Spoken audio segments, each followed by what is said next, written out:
What's going on, everybody? Welcome to the Executive Podcast, where we talk about helping you become a better entrepreneur and have a healthier, more profitable business. And today we're going to talk about a lot of fun things. And I've got Mikaela Freeman here with me. Hey, guys. And this is going to be a more casual conversation. A lot of the things that we see inside of businesses, it's kind of there's a lot of truths that we found to be the case that are really industry agnostic, but especially in the industry that we work in, inside the construction space, there's a lot of things that are truths to having a lot of the healthy culture and healthy profits and being able to build a business that, as an entrepreneur and business leader, if you're watching this as a business leader as well, to being able to really be in your domain and be in a position where you're at the best utility for your business, and then being able to equip others with the knowledge and the skill sets and the acumen to be able to really build a healthy organization and have a business that's really valued at an enterprise level, rather than it just being a glorified job for a lot of entrepreneurs and things like that. So this is going to be a more casual conversation today, and the intention of this is to be able to spit some facts and give some really good, solid foundational work. And as we kind of build on this podcast experience, we'll talk more into the level of detail that I'm sure a lot of folks will get a lot of value in. So we'll kick it over, and we'll just kind of start off with some of the things we have written here. So I guess I'm looking at you real quick, so I'm gonna flip back to me. The hiring and firing conversation, that's something we hear about a lot. So hiring and firing, in the sense of when to hire, how to hire, when can I hire them from a money standpoint, all those types of things. I'd like to unpack a lot of that. And then the firing component of it, I'd like to talk about that as well. We hear a lot of people that become miserable to their businesses because they don't they don't understand that the thing that they're sometimes keeping around as the individual that works for them, and the person that they're playing in terms of the culture, or the things that kind of have a very seismic effect on the business, we let a lot of those things slide.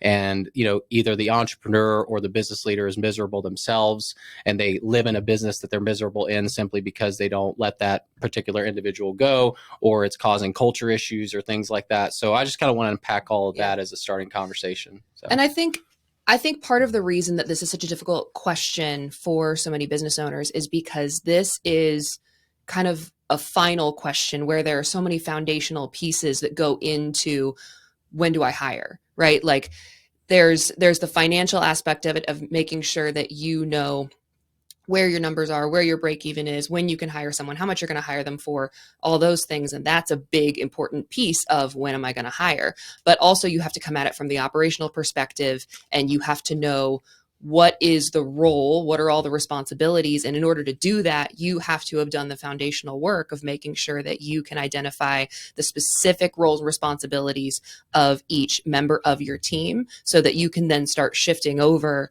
those responsibilities into a new position to be able to identify what is this role, what is really their responsibility going to be, and where are they going to fit into my organization. And so a lot of business owners that we've talked to and we've worked with have gone straight to the when do I hire question, without starting with that foundational work of knowing the numbers to know if they have the money to hire someone, and knowing the foundational work of what is my organizational structure and what are the roles and responsibilities of each member of my team, so that I can identify which pieces, or which roles, or rather which responsibilities don't fit into the puzzle piece that I have currently in my organization. And those pieces get shifted out for that new role.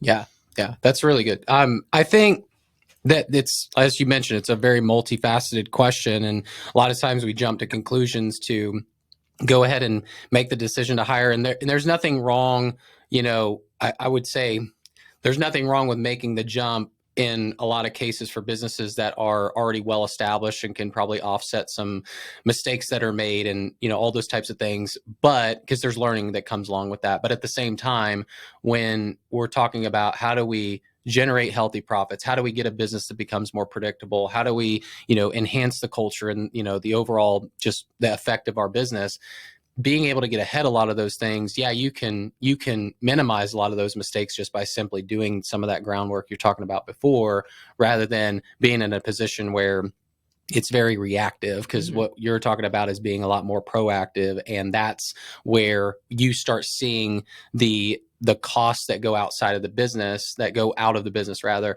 that affect profitability and affect the ability to be able to bring in an additional person that might fit the culture better, or whatever the case may be, right? So all of that stuff is very helpful. And I think, if we look at it from a 30,000 foot view, there's some fundamentals. I think I want to start off with this. Like, there's some fundamentals that we know to be true, and we know these things have to be in place in order for all of the stuff that we're going to talk about today to kind of fall in line and be able to have a little bit more clarity to the straight question of, like, when do I hire? How do I hire? When do I fire? Whatever. And all of these other questions we're going to ask around, goals and CRMs and operational efficiencies and all that sort of stuff. So we know that there are fundamental things that need to happen inside of a business, the foundation, if you will, of what you're setting in your business, that need to be in place in order for you to be able to, do all of these other things that we're talking about doing when it comes to, getting more sophisticated and being able to, develop highly effective technology and CRM tools, or being able to do a bunch of these different things. And so some of those things are, as we start here, that, as you mentioned already, the organizational chart, communication channels, we need to also make sure that, at least to start, that we have some formal idea of this, like, company-wide process. Like, how do things go from, the first, when we talk about the customer journey, what does that look like? Well, that normally in all businesses is some sort of lead or unassigned lead, all the way into, this closed, paid and closed. But then there's also the parts after that that could be like gaining the referral, or gaining the review, or, doing some sort of customer appreciation, or there, and then drip campaigns. So there's all of that takes place. And so you need to understand that as well. KPIs, a huge thing. We got to make sure that we have key performance indicators for every department, and also outlined to individuals that are responsible for those. And then being able to also track OKRs, or a lot of times we call those rocks, where, objectives and key results, where we say, hey, this is what we're trying to shoot for, and we're going to get that narrowed down over the next 90 days, and that's what's going to kind of be able to translate into the annual goals that we have, when we set a lot of those up. So, and I also think it's important to take a brief moment to break those items down, because I think we throw this terminology around a lot of, like, the organizational chart and the company process and the communication channels. And it's like, how do I actually sit down with my team and build those things out? Right. So the organizational chart is, what is each person's role and who do they report to? How do they, fit into the chart of the organization? And that one's probably the one that most people are the most familiar with, of how to build that out. It becomes that organizational tree. But the communication channels, I'll find that a lot of the clients that we work with will have a hard time differentiating, like, why am I building communication channels if I already have an org chart? Aren't they the same thing? And they're not quite the same thing. They do reflect one another very much. But the communication channels that Connor referred to is more so a chart that we help our clients put together, that specifically states for your team members, if I have a question about blank, who do I go to?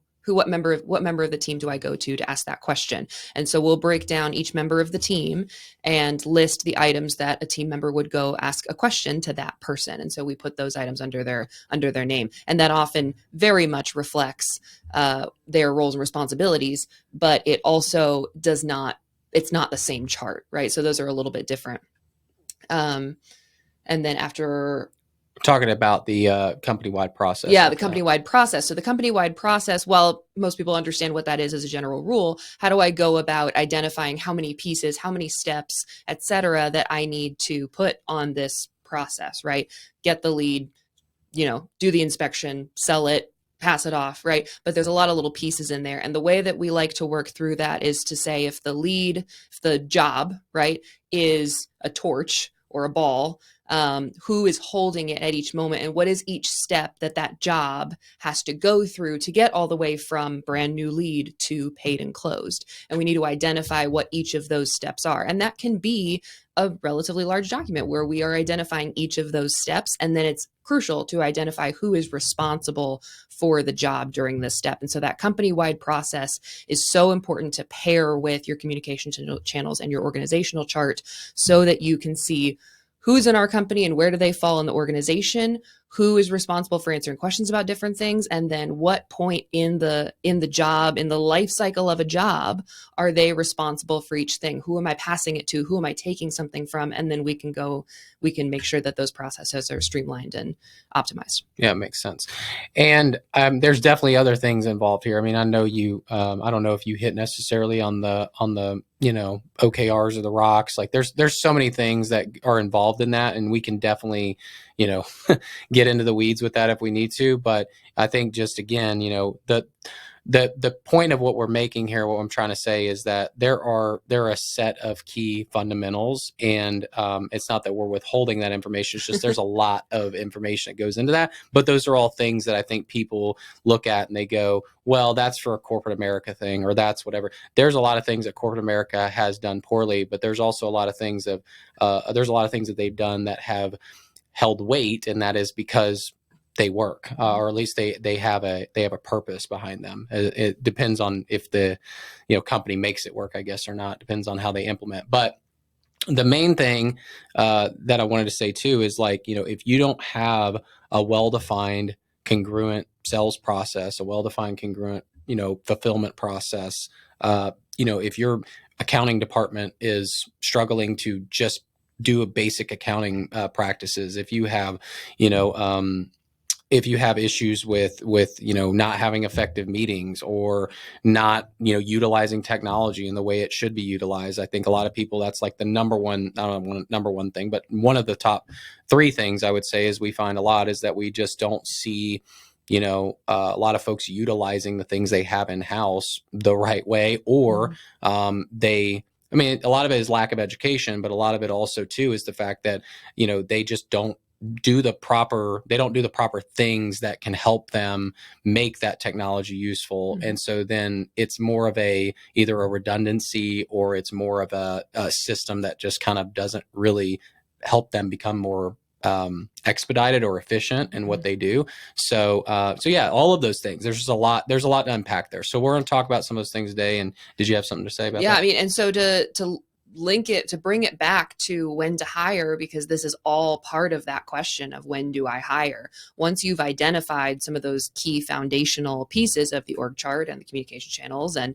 the key performance indicators, what are the things that I'm measuring for each role to make sure that I can to make sure I can identify progress and success in those roles, then you'll be able to identify what responsibilities are outliers, what responsibilities are weighing down a team member, and we can offset those into a new to be hired position that we can place already into our organizational chart and be able to identify what's our first to be hired position. And that's sitting already in our organizational chart for us to start looking for that person. Yeah, that's good. And I think all of that, I'm glad you brought it all back together to the original question I asked to kind of open us up. And then we kind of already went down a rabbit hole. Necessary rabbit hole. Well, necessary. Yeah. But I think that it does. All of the things that I've listed off, all the things you've listed off, affected. It's not that you can't hire somebody before that stuff's outlined, right? And put into practice. It's more of just the understanding of those questions and being able to get the clarity that people, like when they come to us and they say, should I hire this person? And is it the right time? Or, financially, all of the things that we've talked about, right? Financially, core values of the business, the roles that they carry, the responsibilities they carry, all that sort of stuff. All of that is impactful in being able to make that decision. And it's all just the way I kind of joke about it, but it's just a math and science equation at that point. Like, if we understand let's pivot to that. Let's pivot over to some of the financial aspects of how do you break down when you are financially ready in your business to hire a new position, and how you know that you can fit that into your budget. Yeah. So whenever you're looking at, and this is going back to the organizational chart. So when you look at an org chart, most people look at an org chart just by the hierarchy of who is going to be telling what to do what, right? Or who's the boss of who. It's not, and it's a lot of ego. It's not like a very descriptive tool, right? Where when we use that tool, it's all about the responsibilities of that role. So if you have, someone that's the CFO of your company and they're handling accounts payable, accounts receivable, they're handling, they're overseeing collections, they're doing your invoicing, your, bookkeeping, or whatever. Okay. We go through the laundry list of things. Well, all of those items, need to be very clearly descripted, right? And so with that, what we end up finding as we go through, and we, Mikaela mentioned this already, we identify the gap that exists inside our business. So if we said, hey, we got a lot of help on operations and finance, but we lack a lot in the sales leadership, or we lack a lot in fulfillment, or this person is very weighed down by this set of responsibilities. If we could offset that from that individual, they would perform much better. Absolutely. And so when you look at it from that perspective and you say, okay, well, again, going back to like, who do I hire? When do I hire? Well, the who is going to be revealed through those gaps that we identified, right? And then the when is more of the money conversation, or at least that's what it usually ends up coming down to, right? Sometimes it can be for other reasons. It could be a seasonal thing. It could be like, we're not quite ready yet, there yet as far as like the need in the organization. But most of the time it just comes down to like, can I afford this, right? So going back to the org chart, the way I look at it is, imagine it being up on a whiteboard, right? And I've done this many a times with our clients when we've gone through and looked at it on a whiteboard, saying, all right, what does this person cost? What is this, what does this role entail? And so when we look at all of that, we're looking at, so I'm going to explain this quickly, and then we can I'll probably have you ask me some questions of things that I don't make entirely clear, because I go through this pretty quickly. But basically, it all starts with identifying what the total cost of that individual is going to be. That's not the salary of that person. If you're hiring somebody thinking, I'm hiring $50,000 a year, you're not hiring $50,000 a year. You're hiring them with a 12% payroll tax, so you need to factor that in if you're a W-2 employee.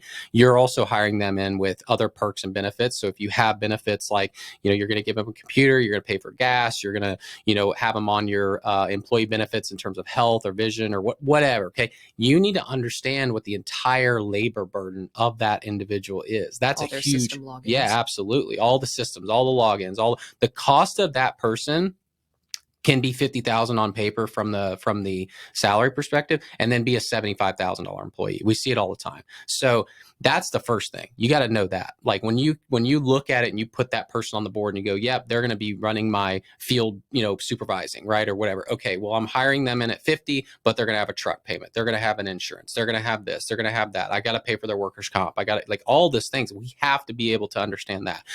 So when you understand that, then the math equation, the second part of that comes in, where we say, okay, so let's just make the math simple here and say $50,000 is what that entire labor burden and the salary, because let's say the salary is like 40 grand, and then with all of the other costs, that person is going to be a $50,000 employee.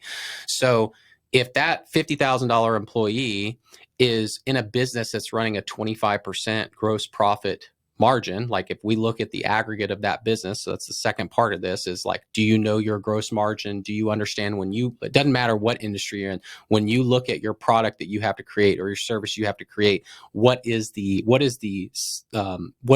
gross of that sale, not the net, what's the gross of that sale, so that we can figure out, okay, well, what's the break even of that employee going to be? So if it's $50,000, well, we know at 25%, if you just do 50,000 divided by 0.25, okay, that would give you a $200,000 gross revenue to cut that break even, right? Hopefully I made the sense of that. So 50,000, okay, and obviously we know 25, there's 4 parts to make 100, so you could just even do a multiplication by 4. But to make the math simple, anytime you want to calculate your gross profit, this is like a super big gold nugget that I think a lot of people find to be funny, or find to be interesting, that it's this simple. But because there's, when we're taught math, you always have to do the one above and divide and all this different stuff. Okay, if you know that your gross profit margin is 25% and your overhead, let's say, is running you $50,000 a month, you just do a simple math equation of 50,000 divided by 0.25, and that's literally it, or 0.35 if it's the gross margin of 35%. If you do that, it'll tell you what your break even is. Okay, so same situation here with this employee. We look at it, we say $50,000. It's going to be a $200,000 gross revenue, not profit, gross revenue, in order for us to be able to break even. So what that means is, when I bring this person in, let's say I'm running $1 million company or $2 million company, whatever, the number doesn't matter. Okay, I got to do 1.2 or 2.2 in order to even cover the cost of that employee to start with. Okay. So that's the first thing. The second thing is we're not in the business of bringing that person in to being a break even on that person. Obviously, we are bringing an individual in so that we can gain more ROI and be able to generate more profit as a business, or at least that should be the intention, right? So when we look at that, we want to say, okay, well, if the goal, and this is where it really comes down to the business, it comes down to the industry, it comes down to the owner. If we look at it and we say, hey, this business can do 10% net profit, right? And that's the goal of the business. Well, at the end of the day, what are we doing? We need this particular employee that we said, hey, it's going to be $200,000 to break even them. Well, we need to sucker that extra 10% into what we expect to get out of that employee. And the math's a little more complicated there, but it's still, if you're good with math, you can figure it out. But you're going to sink that 10% that you want to make on that person into that total cost, right?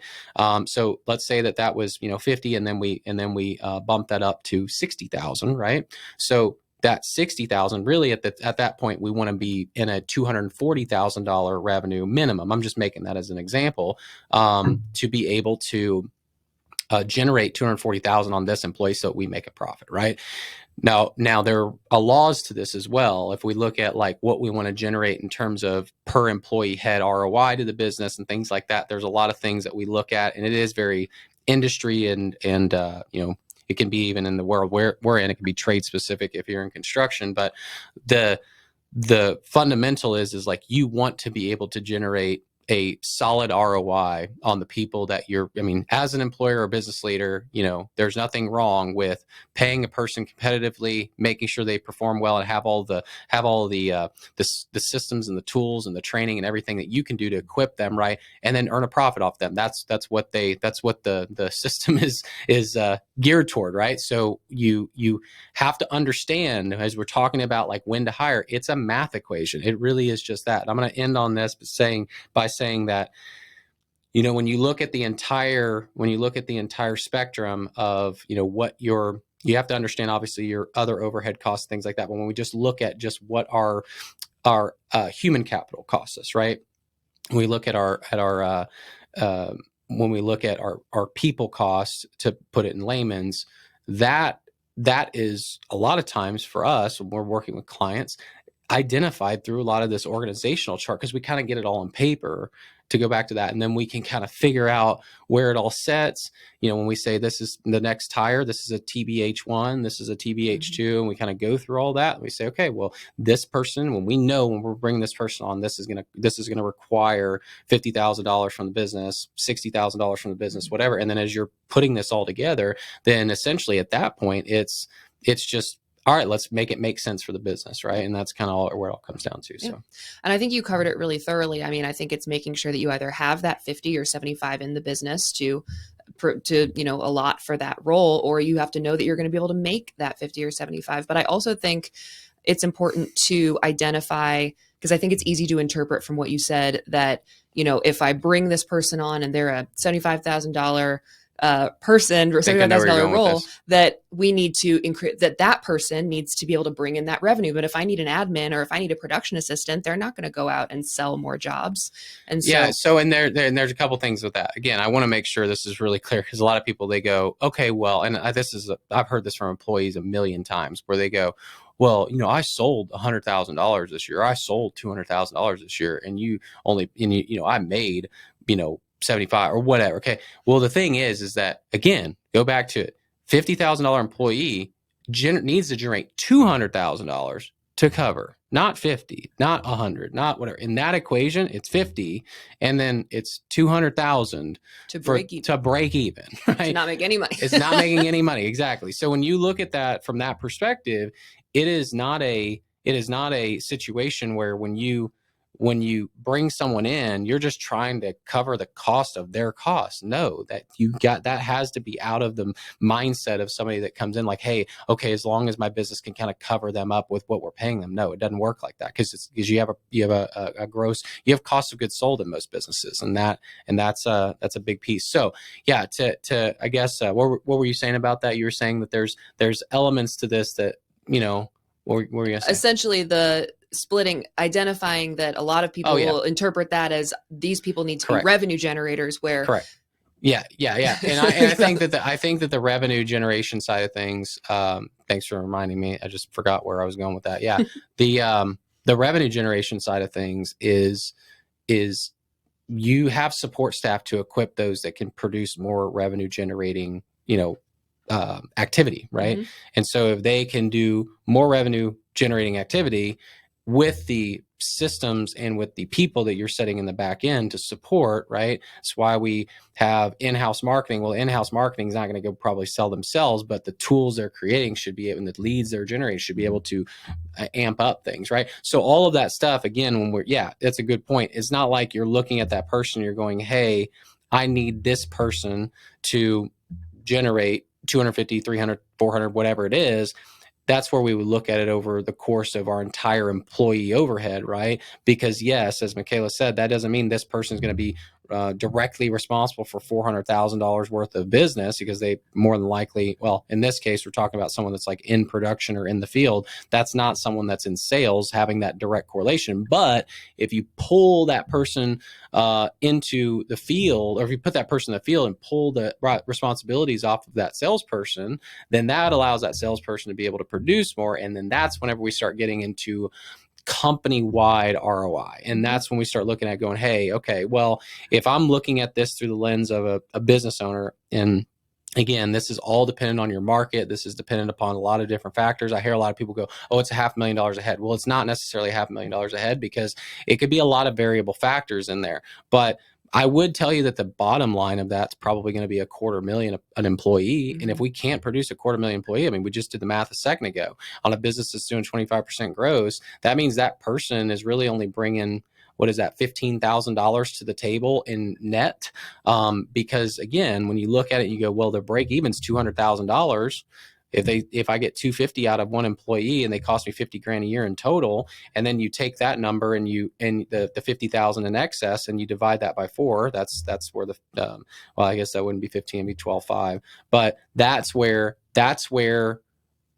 the only profit that's made. So then at that point, it's like $12,500 is what's made on that person. Well, in a larger corporation, that might work, where you're $1 billion entity or whatever the case is. But most small business owners, yes, I would say a rule of thumb is kind of in that threshold of around $500,000. But anything over $500,000 to 750, especially in our business, like per employee head, I'm saying. So if you do, you got, what is that? Let's say you got 10 employees and your business does $5 million, then you're $500,000 an employee head, right? And that is a good metric, but it's not always the case. You could have a business that's running a very luxury or very high-end experience, requiring a lot of different, or it's more boutique, but it's built to be an enterprise. So you got to have your gross margin is 15% or 20%. I'm just saying, like, there could be a lot of variables to that. So it's not a truth to say that, it's 500,000 or whatever these numbers that we talk about a lot, but the range is definitely, I would say, no less than 250 and, upwards from there for sure. So if that kind of gives you perspective on that. And I think, and this focus, what we just talked about focuses a little bit more on those people that are not revenue generators. But I also think that one of the fallacies that we run into is where business owners will be like, well, why would I let this sales rep go when they're producing, $200K a year, that kind of thing, that kind of conversation where it's like, well, I'm only, I'm not spending that much on them. They're making commission and et cetera, et cetera. And they have a harder time cutting those sales reps, even when they're not performing to where they should. And so you get stuck in that when to fire position. So let's talk about the fire. And I know you were going there. So let's talk about that. Do you want to kick off with some of your opinions about that, or you want me to? No, let's start there. So the firing conversation is one that I'm very passionate about, not because I love firing people. That's actually the absolute, last reason as to why. It has more to do with there's an element, and I've heard this a few times. I'm a big Alex Ramosi fan, and one of the things that he was talking about on stage one time is he was like, Sarah, he was like, and no offense to Sarah's out there, he's like, Sarah, she's been doing okay, but Sarah's been messing up, and Sarah this and Sarah that, and he went through this whole monologue of what the internal conversation of a business owner or business leader is about Sarah, right? And the reality is that Sarah's probably not going to get her act together, right? Or Joe, or whoever we want to talk about. It doesn't matter who it is, right? But the reality is that there are so many entrepreneurs that stay miserable, and business leaders that stay miserable in their businesses because they're worried about having the difficult conversation. And so this really more so leads into, and there's more to talk about for sure in this, but for me, most of the time when I'm talking to people or, consulting clients or things like that, and they ask me, like, hey, how do you go through the process of firing somebody and it not being a, seismic effect to the business and causing negative culture, getting people to freak out or whatever, right? And there's definitely things we can talk about with that today. But the number one thing is I have to constantly say, go have the difficult conversation, because it sucks, and it does suck. And firing is not fun, but firing on the basis of, which we're going to talk about, but the values of the business or the responsibilities in which that individual holds, that's basically, those are the two criteria we're looking at, right? So if they don't fit the values of the business and they're causing culture friction, or they are in a position where they are not doing their role the way they should be doing their role, those are things to open a conversation about. And those are things that you can do a lot of different stuff. I know that there's like performance improvement plans and things like that, but I'm not even talking about that. I'm just talking about going into like one-on-ones with this idea of like, hey, I need to really evaluate the performance of this individual based on these two areas. It's like, who are you as a person, and how are you aligning there? And then how are you performing in the business? And so, yeah, I think that the thing that I see a lot is like, yeah, I understand Sarah is like a nice person, or I understand Joe is a nice person. But the reality is that those individuals could be just sticking around, hanging around, milking the clock, milking the time. And I've seen it over and over and over again, where once the conversation does happen, a lot of times that conversation is kind of a surprise, because when they have that surprise and they go, wow, this person dropped me like a sack of rocks when I've been keeping on to him for, holding on to him for the last, 2, 3, 4 years or whatever. I mean, I've heard some crazy scenarios of people staying on for damn near a decade because they just can't muster up the courage to like have the conversation or address a situation that needs to be addressed. It's not always just firing, right? A lot of times it's having a difficult conversation with a clear expectation and being able to say, hey, this is what we need to do. And I think one of the fallacies, right? One of the things we run into is that they'll be like, oh, well, yeah, well, I've talked to him a bunch of times. And it's not the day-to-day, like, oh, well, you did, make sure you're doing this way. And hey, that didn't go through right. And hey, you've got to hit these numbers. And it's not those day in and day out conversations. It is a sit down conversation wherein you address the issues and you ask questions. And the reason that we ask those questions is because the first step before we get to, honestly, even before we're comparing them to KPIs and company culture values and those sort of things that are crucial for this process, is to make sure that we have clear expectations and that we have clarity. So is that person, is that individual, do they know what the expectations of them are? And do we know what the expectations of them are? Do we have that in both ways? And if the expectations are there, the expectations are identified and they are understood, there's clarity in the expectations and there's clarity in how to achieve what those expectations are, then we can pass through that section and go to, okay, we have a personnel problem. And it is not, leadership. Essentially, that's what it boils down to. Is the first step is it a me problem? Is it a leadership problem? Have I set proper expectations? Have I provided the path to success? And have I provided clarity to my team members? And that's the first step before we get to any of these other conversations, is making sure that we've done the leadership responsibility for our team members. And then we can move into the rest of these pieces that we'll be talking about. Yeah.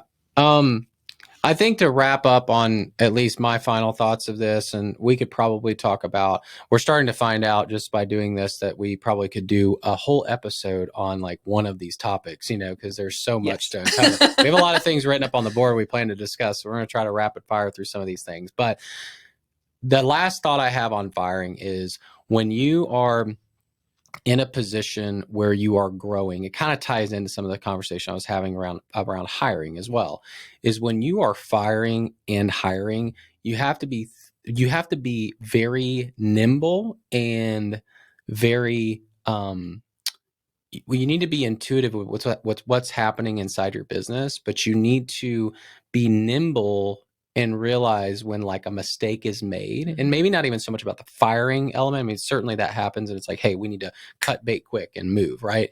But a lot of it's just optimization of your people, and you can't get, a lot of times what we see is we see people go into this like, okay, I hired this person for this reason and I have to make it work for this thing, right? And then you get them inside your business, and hopefully you're utilizing some sort of personality tools to do some vetting or things, kind of get some natural tendency scores. But if you find out that person's not the person, right?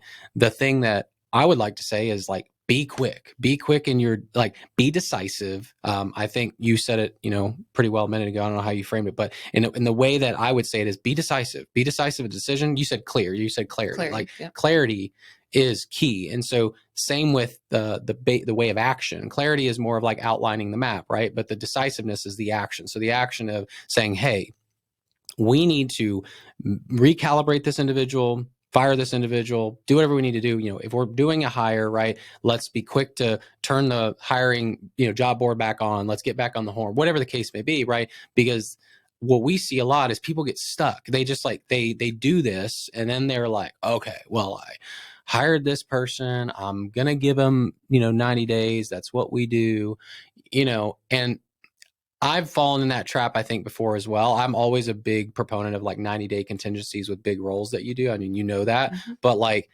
if you're hiring an office person or someone that's playing more of a support role, I mean, usually you're going to know if they're a rock star or not within a matter of a week or 2 weeks. Yeah. Like there's not really a whole lot more that you're going to get from somebody. And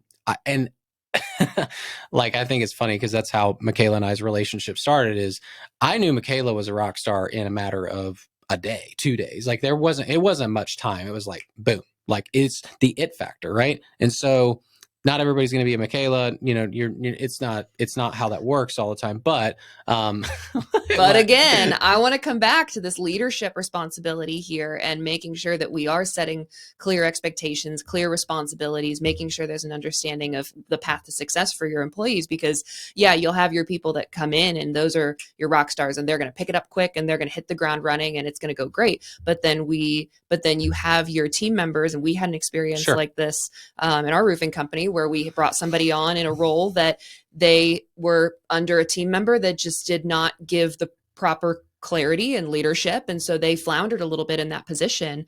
And we considered letting that person go. Yeah. We thought maybe that was not the right person. Yeah. Maybe this just wasn't the right choice. And when we pivoted in that business and they had new leadership, essentially was what it moved to, and they had better clarity of what their role responsibilities were, exactly what they're expected to do day in and day out, and better leadership, that person flourished. And that was one of our rock stars. Yeah. Yeah. That's good to say. I mean, I think what I'm meaning by that, and that everything you said is exactly true. It's just that what I mean by that is that we need to be decisive in our decision making around when we see someone that, has all of the things you're talking about and is being told, hey, this is what needs to happen. And I say proper leadership. No one's perfect, but has a good set of leadership around them. And they're just not getting the job done, or they're milking the clock, or they're doing the things that we see a lot, like cut bait, move. Yep. Like you need to be decisive and move. There's so many people that hire these people and they just hang on to them, hold their hand and try to make it work. And, again, like I want to be fair to people. I'm probably one of the more impatient ones where I'll say, hey, if in 2 weeks, like, you ain't getting it, like, it's probably not gonna be it. But like, if you need to do 30 days or 60, whatever, that's fine. But like, outline that. That should be like something that says like, hey, if this person is not getting the job done in 30 to 45 days, and we've seen them like at work doing their stuff, like, make decisions and move. That's one of the biggest things that I see a lot, because you want to be in, you definitely don't want to fall into the trap of what you're experiencing just a second, or explaining a second ago, where you said like, hey, she didn't have proper leadership, she ended up being a rock star. Because yeah, that's absolutely true. But I think that more times than not, especially if you are doing the direct, like if you're doing the seat time with them, or you're walking them through stuff or whatever, and like, you're giving them the proper guidance, even if there isn't a formal process in place, but you're investing in that person, I guess is the best way to put it. And it's just, you're not seeing the spark, like, you got to be decisive, because you'll get trapped. So yeah, I absolutely agree. I mean, and I just wanted to make sure that we had that piece super clear. Sure. But if you have a team member that you've had the difficult conversation, you've said, hey, this is not working. What is going on? Do you understand these expectations? Do you understand how to get there? Is all of that in place? Like, what's going on? Ask the questions, make sure you understand where they're at. But a lot of times when you have that conversation, there's not a lot of answers. There's a lot of excuses. There's a lot of this and that. And that's when, I, as a leader, have done my responsibility. I've had the difficult conversation. And then if they don't get it together, be decisive. Yeah. All right. So let's talk about company objectives and being able to develop those. I know that I mentioned this a little bit earlier, and I was going through I know Mikaela had a great plan for how this was all going to line out, and I've just absolutely butchered it. So I liked having the when to hire, when to fire episode. I know we just had I think that was our thanks for joining us. Today. Yeah. Thanks for joining us for our when to hire and when to fire episode. Hiring and firing with executive partners. That is it. So yeah, the objectives of a company. I know I hit on this a little bit earlier. OKRs or rocks, kind of been used interchangeably. Rocks are a little bit more of like the what is the objective? There's not really a whole lot of key result behind it. It's like, hey, I need to hire one person. There's not a whole lot of like key results that need to happen before we accomplish that rock. For those of you that are familiar with like the EOS world or things like that, OKRs, we build rocks to be more like OKRs, where we say, hey, this is the goal we're trying to attain. This is the objective. Let's just take a moment to define that terminology for those that are not familiar with EOS, because I think it'll be a little clearer, because you're going to keep diverting to that terminology. Rocks are what do you call it? It's a metaphor, I guess, it's for a quarterly objective. Yeah, but it's a quarterly objective. But the rock, when people say rocks, what they're describing is like, a rock is part of the assembly of what makes your larger, let's call it a boulder, which is your annual goal, right? And then you kind of break down these things. It's the metaphor is actually to be used more so as like rocks into pebbles and pebbles into sand, or whatever the case may be. But don't get confused with that. Rock is what she just said, what Mikaela just said. It's a quarterly objective, right? It's a quarterly goal. So you can typically think of it as, the rock is a big quarterly objective that you're going to be chipping away at. And so you'll set smaller objectives within that rock, and you'll chip away at it over the quarter. So what that is that's a milestone. And that's where, a lot of people kind of lose sight of that. If you are from the entrepreneur organization systems world, EOS, that's the part where a lot of that gets missed, where we say, it's on track, or we're definitely going to hit that goal by the end of the quarter. And that's kind of what, usually amounts to us being able to hit a lot of these annual targets that we put in place. And the fact is that that's not the appropriate way to do it. We need to be better about, as an organization, being better about making sure that we identify what those milestones, what in the OKR sense, an OKR is an objective and key result. And so that would be the key result. So the key result is, we need to hit this. We need to have this result. We need to hit this milestone, right? And when we hit this milestone, then that takes us one step closer to accomplishing, as Mikaela was talking about, like chipping away at the rock, right? And so, let's talk about that a little bit. So when we talk about the way in which we go about setting up objectives, I think we go about it a little bit more unorthodox, where we say, hey, like, okay, let's just literally, and I love whiteboards, Mikaela doesn't, so she likes to type. I do like to type. So when we look at it and we say, hey, what is the entire picture of issues, problems, obstacles, What else do we say? Opportunities, Opportunities. Yeah. just anything that could say, all right, how do we improve as a business, or what are the pain points inside of our business? What are the things that we could do to what can we get better at, right? And so when we open that conversation, I, again, like the whiteboard, I'll start just writing down all these things. And the way that we handle those is more departmentally. So, and that usually helps kind of refine, gets the brain to think more, in kind of the, when we talk about it more on like side of the bumpers of the bowling alley, where we're like, hey, we want you to be thinking about what are the problems that exist inside of your marketing department? What are the problems that exist inside of your sales department, et cetera, et cetera. So those things, that's how we do that. And so I'll walk through that a little bit here in just a second, but we start off with identifying what are the things that we could do better, and, or what are the problems, what are the, whatever. And then that's how we start going, okay, what's worth working on and what's not, like what's worth prioritizing, basically. Because that's really, I know you said it's an objective, but really if we want to get really down to it, it's the priority objective of our business. Like it is going to be, what are we trying to shoot for, and what are we trying to hit over the next quarter. So yeah.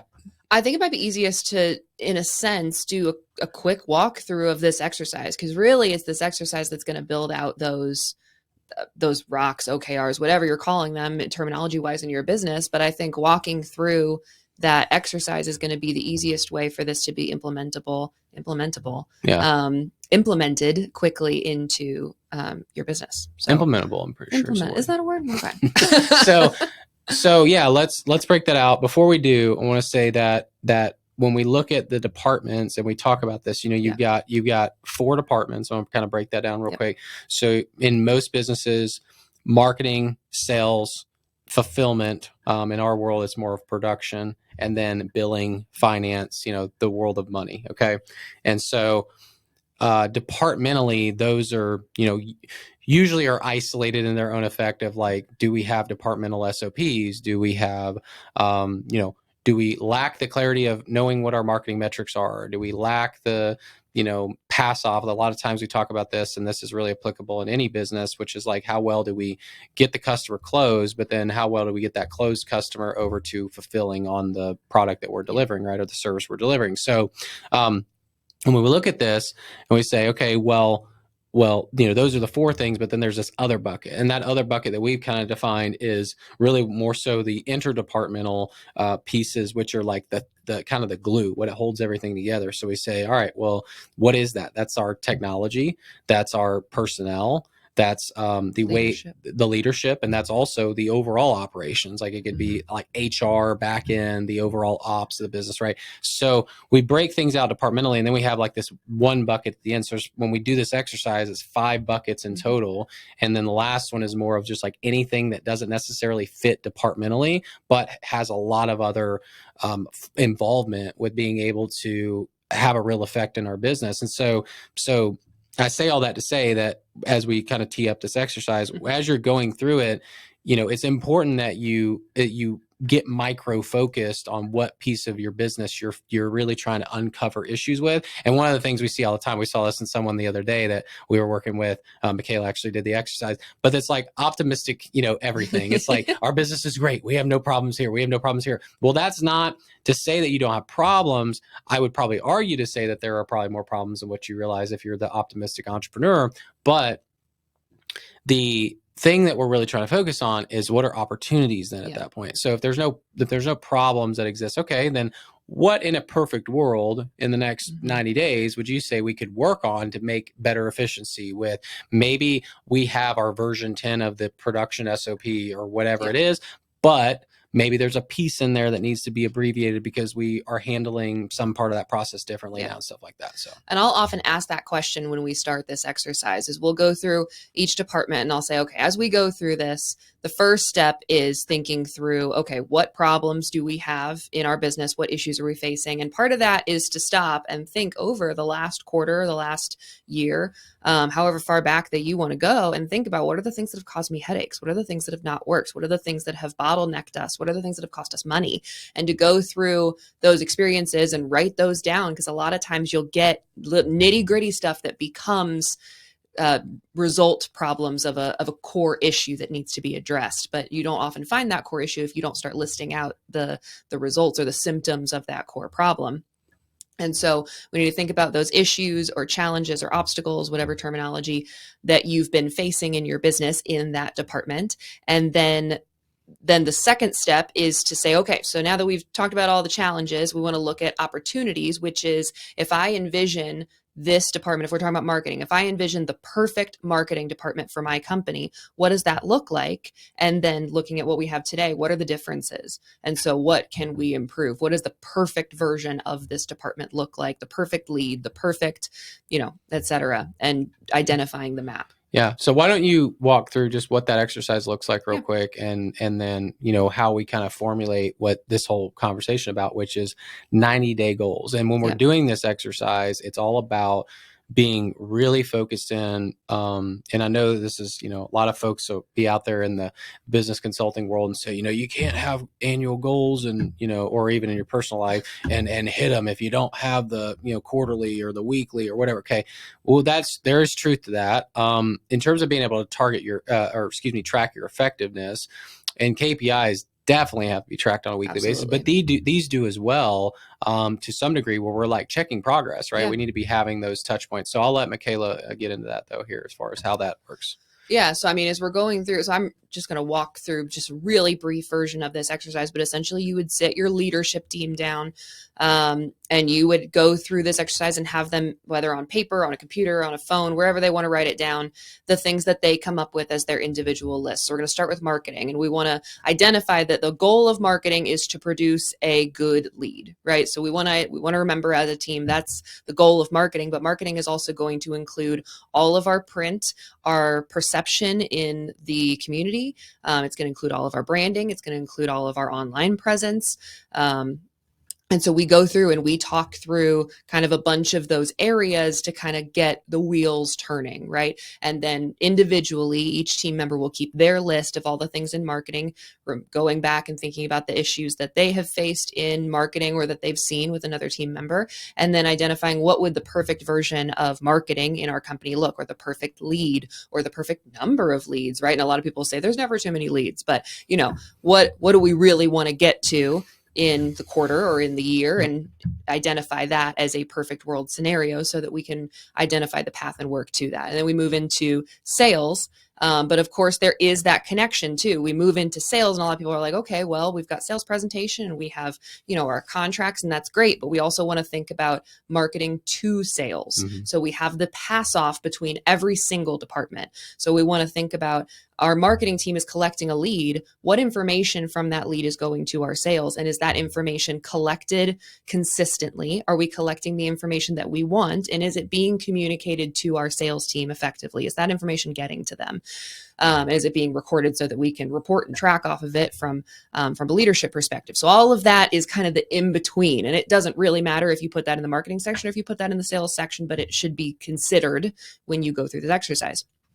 Then in the sales section, we have self-generated leads, and we have your presentation, we have the materials we're selling, and we have the customer experience. And this customer experiences needs to be considered in every aspect of these departments as we go through this exercise as well, yeah. Not just from the internal perspective, but we're going to talk through all those little nitty-gritty details. And then we're going to move on to production. And again, we have another pass off between sales and production. This is a huge one where we see a lack of processing that often leads to problems and or money loss in the production, or fulfillment if you're in another or industry, in fulfillment, yeah, whatever. Or fulfillment, where when the salesperson sells a project or sells a job, are they documenting, detailing, and communicating everything that they're promising to that client so that fulfillment can fulfill? They have to have all of that information in order to be able to fulfill. And so we'll talk to the sales team about making sure they understand that's your that contract, that information that you're putting together is your promise to the customer, and making sure that that is documented and can be passed on to the fulfillment team so they have all that information. So is that being done correctly is the question. Is there a process for it? Is it being done consistently so that there's not a lapse in communication and method of translation or interpretation? And then we get into finance, accounting, billing, all one arena. And so we're talking about our financing options, our invoicing, our deposits, our collections, our AR tracking, and et cetera, et cetera. So, and then the glue components. So we'll talk about our technology. Are there any problems in our technology? Do we have any areas where we could use technology to improve our company, our processes, make anybody's lives easier, et cetera? The leadership component, we're going to talk about meetings. We're going to talk about clarity. We're going to talk about our core values. Is everybody following the core values, et cetera? People, we're going to talk about, is everybody doing what they're supposed to be doing? Do we have any culture vultures on our team? Is there anybody that's really bringing the team down from a culture perspective? Or that goes back to the roles and responsibilities That does piece. go If the back to roles the and roles and responsibilities aren't there, and then I think the last piece being operations HR. Yeah. And I'm trying to stereotype, but just No, being you're like more of the stuff that's related to like doing your onboarding and Yep. your initial orientations and some of these things, because a lot of these things are just kind of Yep. they're interdepartmental. They're departmental agnostic. It's Yeah. not necessarily one thing. So So you've gotten through this entire process. We've talked through all of that as we've gone through. Now everybody has their individual lists. So then we're going to go backwards all the way back to marketing. And we're going to compile that list and just literally go through everybody's and write everything down in all of our boxes, right? It does not matter if one person puts something into marketing and the other person puts it into sales. The point is to get it all down on paper and for us to think about it departmentally like this.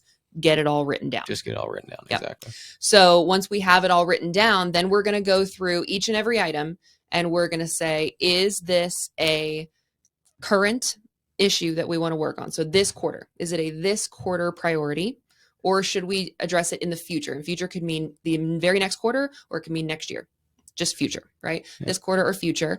And then we want to identify, if it's this quarter, is it a company initiative? Is it a ROC, essentially? Is it a OKR? Is it something that we need to work on that's crucial to the success of our business that we need to focus on over this quarter?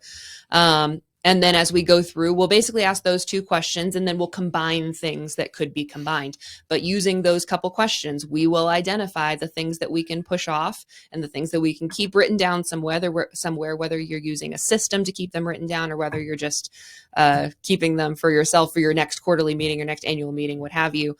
But keeping those futures somewhere, and identifying what are our core issues. And as you go through as a team, you're going to narrow those down preferably to 5 to 7 core issues for the company, and then identifying some additional ones for each team member to work on. Yeah, that's good. Yeah. And I think as you roll all of this up, again, it kind of starts off with, as we've already said, what are the issues? What are the problems?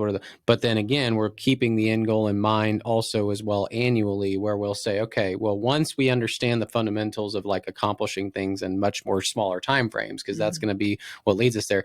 Then kind of the last piece to this, and you're going to be doing that every quarter. Obviously, you go through and kind of take the business back to the whiteboard and just kind of like refresh where we're at. Right. But the last piece is being able to identify clearly what you want to attain annually. And that's the piece that, I think a lot of people are like, yeah, it's revenue or it's, whatever. It's these big things, but it could be a lot more descriptive. It could be more around like, what does the business look like when it comes to how many markets, or how many, we have people that are getting into new offices, or you want to have a certain level of, they want to have a certain amount of sales team, a certain number of individuals on the sales team, whatever the case may be. Introduce new departments. Or yeah. So there's all those things where, you have to kind of, we want you to master the skill of being able to do things now first. And that's kind of why we start off with that. But then, we can't lose track, obviously, of the fact that we need to be able to still have that big vision. The 1 year, we usually set like a mid, kind of a more of a mid timeline, a 3 to 5 year, and then kind of like, what's the end game, right? What's the big vision? And so, but we always, there's definitely an element to it that's like kind of starting with the end in mind that you need to kind of be thinking about. But then the other part of that too is, before we talk about how to handle things in the end, because those things will usually generate themselves from the things that we're doing now, which it's still important, but you got to understand how to do this part. You got to understand how to do the things that are kind of like the bricks to, I've heard it a lot of different ways, kind of the bricks to you building your wall. You don't build the Great Wall, in 10 years by not knowing how to lay the brick. Like, you got to understand that piece of it. And so that's what all this kind of boils down to. So, Yeah, another. Are you good to pivot here? Or do you think we need more descriptives there? I think we're good. I think the long-term goal is making sure that we're all moving in the same direction, Yeah. right? It's not the long-term goal. The big vision goal isn't necessarily to identify what do I need to work on right now. It's to make sure that we are all working in the same direction and that we all have the same goal in mind. And it falls back to that leadership issue. But then the things that we're working on in this exercise and as we're identifying our quarterly goals, this is the individual objectives, the individual activities that are going to keep pushing us to that end goal. But it's about keeping the vision in mind while we work on today's activities. Yeah. Cool.